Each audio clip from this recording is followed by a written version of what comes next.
Hello साथियों, मैं आपका भाई ऋतिक स्वागत करता हूं आपके फिर से अपने YouTube channel agriculture on top knowledge में। तो साथियों, जो आज की हमारी क्लास होने वाली है वो हॉर्टिकल्चर के जो एमसीक्यू क्वेश्चन है, जो आपके यूपी बोर्ड में भी क्या पूछे जाने की संभावना है, और जो आप एंट्रेंस की तैयारी कर रहे हैं यूपी कैटेट एग्जाम की या आईसीआर एंट्रेंस के एग्जाम की, उसमें क्या इस तरीके के क्वेश्चन पूछे जाते हैं।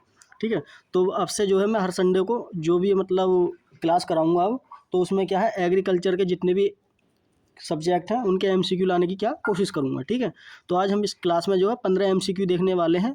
अगर आप यूपी बोर्ड से 12वीं क्लास कर रहे हैं तो ठीक है, आपके ये क्वेश्चन क्या पूछे जा सकते हैं। ठीक, आपके ये क्वेश्चन पूछे जा सकते हैं, इसलिए आप इसका देख सकते हैं। ठीक है, आप क्या इन्हें अच्छी तरह से देखें जिससे आपको क्या पता लग जाए। ठीक, तो चलते हैं, सबसे पहले आगे हम देखते हैं। तो सबसे पहला ये क्वेश्चन है हमारा, किस फसल की जल मांग सबसे अधिक होती है। ठीक है, किस फसल की सबसे ज़्यादा जल मांग होती है, इसकी जगह आप क्या कर लेना, क्योंकि मैं इसमें हॉर्टिकल्चर की बात कर रहा हूँ सिर्फ, तो इसमें आप लिख सकते हैं नींबू इसकी जगह। ठीक है, मिस प्रिंट हो जाता है बाई टाइम लिखते टाइम। ठीक है, इसकी जगह नींबू लिख सकते हैं, और इसकी जगह क्या लिख सकते हैं आप, ओनली मैं किसकी बात कर रहा हूँ, पोमोलॉजी की। ठीक है, तो इसकी जगह हम लिख सकते हैं आड़ू। ठीक है, यानी कि पीच, इसकी जगह क्या लिख सकते हैं हम, आड़ू। ठीक है, अब इनमें से आपको बताना, पहला ऑप्शन है हमारा नींबू। ठीक है, गन्ने की जगह पहला ऑप्शन है हमारा नींबू। ठीक, उसके बाद केला, पपीता और आड़ू। ठीक है, आपको इसमें से क्या बताना, तो इसका जो ऑप्शन हो जाएगा मैं आपको बता दूं, इन चारों की जगह कौन सा हो जाएगा हमारा, पपीता हो जाएगा। ठीक है, क्योंकि जो हमें जो इन जितनी भी ये फसलें हैं बागवानी, उनमें सबसे ज़्यादा पानी की आवश्यकता होती है, किसे होती है, पपीता को होती है। ठीक, आगे चलते हैं, अब बात कर लेते हैं क्या, दूसरा क्वेश्चन है जो वुली एफिड है। ठीक है, कौन सा, वुली एफिड किस फसल का प्रमुख कीट है, यानी कि किस फल, कौन से फल का ऐसा है जो प्रमुख कीट है, सेब का है, नाशपाती का है, आलू का है या आम का है। तो इसमें जो ऑप्शन हो जाएगा हमारा कौन सा हो जाएगा, सेब हो जाएगा, यानी कि ऑप्शन नंबर ए राइट हो जाएगा इसका। ठीक है, आगे चलते हैं, और क्वेश्चन नंबर है हमारा कौन सा, तीसरा। ठीक, एमसीक्यू तीसरा है, रोजा रोसेट्रेंडा एक प्रजाति है, जो रोसेट्रेंडा है एक वैरायटी है, वो किसकी है, सेब की है, अंगूर की है, गुलाब की है या लीची की है। ठीक है, आप तो ये सोचोगे कि रोज क्या है, रोजेसी क्या है, रोज का जो बॉटनिकल नेम है रोजेसी स्पीसीज के नाम से जाना जाता है। ठीक है, तो आप सोचोगे कि ये रोज की हो सकती है, तो ये किसकी है, इसमें किसकी है, लीची की है। ठीक है, किसकी है, लीची की है एक वैरायटी। ठीक, आगे चलते हैं, अब कर लेते हैं बात क्वेश्चन नंबर 4 की। ठीक है, कह रहा है कि बेर में फूल आने का समय कौन सा है, बेर का जो टाइम है, फूल कब आता है, मई जून में आता है, मार्च अप्रैल में आता है, नवंबर दिसंबर में आता है, सितंबर अक्टूबर में आता है। तो इसका जो ऑप्शन हो जाएगा डी राइट आंसर हो जाएगा। कौन सा हो जाएगा, डी राइट आंसर हो जाएगा। जब हम हार्वेस्टिंग करते हैं बेर की, तो वो करते हैं, अब जो सीजन चल रहा है हमारा हार्वेस्टिंग का चल रहा है। ठीक है, यानी कि जनवरी से लेकर फरवरी के बीच में क्या हम बेर की हार्वेस्टिंग करते हैं। ठीक है, हार्वेस्टिंग टाइम की बात करते हैं तो जनवरी फरवरी है, और जो फ्लोवरिंग टाइम है तो सितंबर अक्टूबर से स्टार्ट हो जाता है फ्लोवर आना। ठीक है, आगे चलते हैं इसके, अब देख लेते हैं क्वेश्चन नंबर 5। ठीक है, इसी के बहुत ही अच्छा क्वेश्चन है। ठीक, जो आपके एग्जाम में क्या पूछ सकता है यूपी बोर्ड में भी। इसमें पहला क्वेश्चन नंबर 5 कह रहा है कि आम की वह प्रजाति, आम की वह किस्म बतानी है जिसमें प्रतिशत मात्रा में, यानी कि सबसे ज़्यादा गूदा पाया जाता हो, सर्वाधिक गूदा पाया जाता हो, कौन सी है वो, अमरपाली का है, सिंधु है, ठीक है,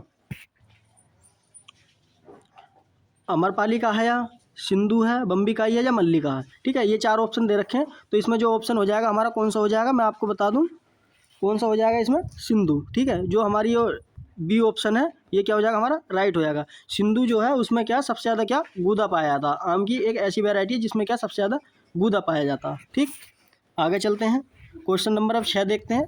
6 में क्या पूछा गया है, कह रहा है कि अमरूद की मुख्य बहार, ठीक है, में फूल आने का समय कौन सा है।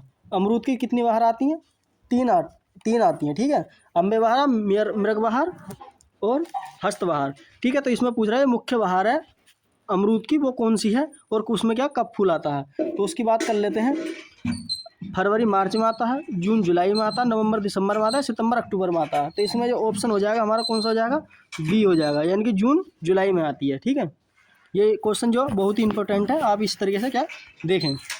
अगर ये आपको पीडीएफ चाहिए तो आप दिए गए मेरे नंबर पर शुरू में ही उस पर मैसेज कर सकते हैं। ठीक, आगे चलते हैं, क्वेश्चन नंबर 6 देखते हैं। क्वेश्चन नंबर 6 कह रहा है कि खरबूजे की बीज दर कितनी होती है। ठीक, खरबूजा जो है उसकी बीज दर कितनी होती है और इसका क्या कब लगाया जाता है। ठीक है, जायद की फसल है। खरबूजा कैसी है, हमारी जायद की फसल है। तो ये कब लगाई जाती है, अब इस समय क्या फरवरी से स्टार्ट हो जाती है, फरवरी मार्च में क्या इनकी बुवाई की जाती है। ठीक है, इसकी बीज दर की बात कर लेते हैं। तो कितना सीड रिक्वायरमेंट होती है खरबूज की, तो 3 से 4 kg के आसपास क्या रिक्वायरमेंट होती है। ठीक, आगे चलते हैं। अब देख लें क्वेश्चन नंबर 8, बहुत ही इंपॉर्टेंट है आपके एग्जाम के पर्पज से, यूपी बोर्ड के। ठीक, क्योंकि इससे क्या पूछेगा 100%। फूल गोभी में ब्राउनिंग किस तत्व की कमी से होता है। फूल गोभी है, उसमें ब्राउनिंग रोग होता है, वो किसकी कमी से होता है, मेलिविडेनम की कमी से होता है, बोरोन की कमी से होता है, सल्फर की कमी से होता है, कैल्शियम की कमी से होता है। तो ये आपको कौन सी कमी से होता है, इसके बारे में मैं बता देता हूँ। सबसे पहले बोरोन की कमी से होता है, यानी कि ब्राउनिंग जो होगी वो बोरोन की कमी से होगी। आपको ऑप्शन में कमेंट में बताना कि जो मोडीविलम है उसकी कमी से कौन सा रोग होता है। ठीक है, ये क्या आपको कमेंट में बताना, बहुत ही फेमस क्वेश्चन है, जो मोडीविलेनम की कमी से क्या होता है। अब बात कर लेते हैं क्वेश्चन नंबर क्या है 9, पूसा दीपाली एक प्रजाति है, मूली की है, पत्ता की है, मूली की है या पत्ता गोभी की है, फूल गोभी की है, टमाटर की है। ठीक है, इसमें कह रहा है कि जो हमारी पूसा दीपाली है वो किसकी प्रजाति है, ये आपको बताना। तो इसमें किसकी हो जाएगी, क्वेश्चन नंबर हमारा सी। क्वेश्चन नंबर क्या हमारा राइट आंसर होगा, नहीं फूल गोभी की क्या पूसा दीपाली प्रजाति है, इंपॉर्टेंट वैरायटी है ये भी। एग्जाम में ये कई बार यूपी बोर्ड में पूछी गई है, और जो यूपी कैडेट का एंट्रेंस होता है उसमें भी कई बार पूछी गई है। ठीक, आगे चलते हैं। क्वेश्चन नंबर 10 देख लेते हैं। कोल क्रॉप्स में कितनी फसलें आती हैं। जो कोल्स क्रॉप है हमारी, जो ज़्यादातर सर्दियों में बोई जाती हैं, उसके अंदर कितनी फसलें आती हैं, 5 आती हैं, 7 आती हैं, 8 आती हैं, 10 आती हैं। तो इसका जो ऑप्शन नंबर कौन सा जाएगा राइट हमारा, कितनी आती हैं, 8 आती हैं। ठीक है, ऑप्शन नंबर सी क्या हमारा राइट हो जाएगा, जो कोल क्रॉप्स के अंदर आती हैं। जो टेम्परेट वाली क्रॉप होती हैं उनकी बात कर रहे हैं। ठीक है, जो कोल्ड क्रॉप्स के अंदर आती हैं, जैसे कि फूल गोभी हुई, पत्ता गोभी हुई। ठीक है, जितनी भी वैरायटी है गोभी की, वो सभी क्या है स्पीसीज किसके अंदर आती हैं, हमारी कोल्ड क्रॉप्स के अंदर आती हैं। ठीक, बात कर लेते हैं क्वेश्चन नंबर 11 की। प्याज की पौध कितने सप्ताह पुरानी लगानी चाहिए। हमें जब प्याज लगा रहे हैं तो वो कितनी पुरानी होनी चाहिए, 3 से 4 सप्ताह पुरानी होनी चाहिए, 6 से 8 सप्ताह पुरानी होनी चाहिए, 5 से 6 सप्ताह पुरानी होनी चाहिए, 12 से 14 सप्ताह पुरानी होनी चाहिए। तो इसका जो ऑप्शन हो जाएगा, हमें कितनी पुरानी लगानी चाहिए, 3 से 4 सप्ताह पुरानी क्या हमें लगानी चाहिए। सॉरी, 3 से 4 सप्ताह नहीं, हम जो इसमें लगाएंगे कितनी लगाएंगे, यानी कि लगभग इसका जो 3 से 4 सप्ताह नहीं, इसकी जो ऑप्शन हो जाएगा हमारा 6 से 8 सप्ताह। ठीक है, 6 से 8 सप्ताह है तो अच्छा है, ठीक माना जाता है। अगर आपको ये ऑप्शन में नहीं मिलता 6 से 8, तो आपको कितना लगाना, 12 से 14 सप्ताह। ठीक, ये क्या फिर राइट आंसर इसका माना जाएगा। ठीक, आगे चलते हैं, बात कर लेते हैं क्वेश्चन नंबर 12 की।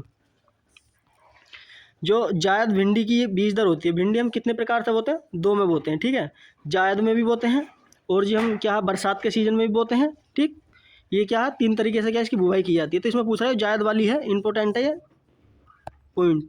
ठीक है, मैंने ये जितनी भी भिंडी की क्रॉप हैं, जितनी भी ये मैंने अब तक पढ़ा रहा हूँ, ये सारी क्रॉप करा दी हैं। आप एक बार मेरी जाकर क्लास पिछली देख सकते हैं, हॉर्टिकल्चर नाम की क्रॉप से क्या बनी हुई है प्लेलिस्ट। ठीक, अगर आप दोस्तों इस चैनल पर पहली बार विजिट कर रहे हैं तो आप इस चैनल को सब्सक्राइब करें और बेल आइकन भी दबा दें, जिससे आने वाली वीडियो को नोटिफिकेशन आप तक क्या पहुंच सके। ठीक है, तो इसी प्रकार की वीडियो आपको हमारे यूट्यूब चैनल पर क्या लगातार मिलती हैं और मिलती रहेंगी, बिल्कुल फ्री ऑफ कॉस्ट। ठीक है, आप हमारे साथ तैयारी करते रहिए अपने यूपी बोर्ड एग्जाम की भी, और यूपी कैटेट एंट्रेंस एग्जाम के लिए। जो यूपी कैटेट एंट्रेंस एग्जाम होता है उसमें क्या आपको गवर्नमेंट यूनिवर्सिटी में क्या पढ़ने का मौका मिलता है। ठीक है, तो इसका जो देख लेते हैं कि जायद में भिंडी की बीज दर कितनी होती है, 8 से 10 kg, 12 से 15 kg, या 18 से 20 kg, या सॉरी 18 से 20 kg तो हो गया, या 10 से 12 kg। तो इसमें जो ऑप्शन हो जाएगा मैं आपको बता दूं कितना हो जाएगा इसका ऑप्शन। इसमें जो जायद में हम बोते हैं, ठीक है, तो 18 से 20 kg के आसपास क्या रिक्वायरमेंट होती है। ठीक, बात करते हैं अब अगला, बहुत ही इंपॉर्टेंट क्वेश्चन है 13। टमाटर का जो लाल रंग होता है किसके कारण होता है, एंथोसाइनिन के कारण होता है, कैरोटीन के कारण होता है, लाइकोपीन के कारण होता है, कैरोटीन के कारण होता है। तो इसका जो आंसर हो जाएगा हमारा क्या हो जाएगा, सी हो जाएगा। लाइकोपीन के कारण क्या है, टमाटर का लाल रंग होता है। ठीक है, आगे चलते हैं, क्वेश्चन नंबर 14 देखते हैं। निम्नलिखित में से किस फसल की बीज दर सबसे अधिक है। निम्नलिखित में किस फसल की बीज दर जो सबसे अधिक है, फूल गोभी की है, पत्ता गोभी की है, गांठ गोभी की है, टमाटर की है। सबसे ज़्यादा जो बीज दर है किसकी है, तो वो किसकी, हमारी ऑप्शन नंबर सी। ठीक है, किसकी है, गांठ गोभी की है। ठीक है, किसकी है, गांठ गोभी की है। ठीक, आगे चलते हैं। क्वेश्चन नंबर लास्ट है आज का 15। ठीक, निम्नलिखित में कौन सी बहुवर्षीय सब्जी है? लौकी है, पत्ता गोभी है, प्याज है, या क्या हमारा सतावर है। ठीक है, इसकी जगह क्या करना है आपको, सतावर लिखना है। ठीक, क्योंकि ये थोड़ा मिस्टेक हो गई है इसकी लिखते टाइम। ठीक है, तो इसका जो ऑप्शन हो जाएगा डी हो जाएगा, इनकी सतावर। जो हमारी बहुवर्षीय फसलें होती हैं वो कौन सी, हमारी सतावर है। ठीक, तो थैंक यू दोस्तों। आज के जो हमने ये 15 क्वेश्चन थे 15, वो आज कंप्लीट करा लिए हैं। अगर आपको ये वीडियो अच्छी लगे तो कमेंट में ज़रूर बताएं कैसी लगी, और इस वीडियो को अपने दोस्तों तक ज़्यादा से ज़्यादा शेयर करें। ठीक है, अगर आपको ये PDF चाहिए तो आप दिए गए इस नंबर पर क्या मैं मैसेज कर सकते हैं। ये जो नंबर है मेरा, इस पर मैसेज कर सकते हैं किसी भी टाइम। तो जब भी मैं उसे देखूंगा तो आपको क्या बिल्कुल फ्री आपको जितनी भी PDF अब तक क्रॉप कराई हैं वो मैं आपके चैनल पर आपके जो प्रोवाइड करा दूंगा। ठीक है, तो दोस्तों स्वस्थ रहिए, मस्त रहिए। मिलते हैं इसी प्रकार की अगली वीडियो में, तब तक के लिए हमें इजाज़त दें। धन्यवाद।